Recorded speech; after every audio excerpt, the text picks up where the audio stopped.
Welcome to our review on testing water.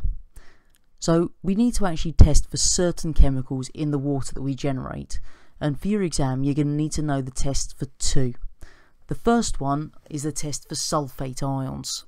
So we actually use a chemical called barium chloride to test to see if the water contains dissolved sulfate ions, and if these sulfate ions are present, when we add the barium chloride, we'll make a white precipitate of barium sulfate.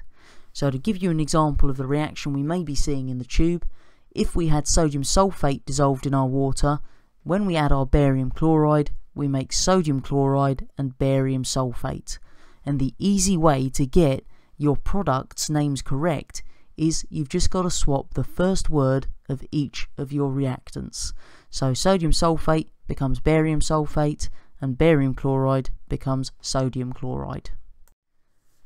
The second chemical we need to test for are halides, and the way we test for halides is to add a solution of silver nitrate, and what we'll generate is a different colour precipitate depending on which halide ions are present. So if we have a white precipitate, which is what we can see in the far left tube in the diagram, then we have chloride ions present.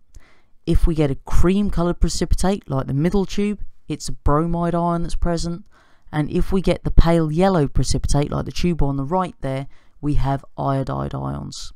So we do need to remember those three colours: chloride ions are white, bromide ions are cream, and iodide ions are pale yellow. So make sure you learn those three colours.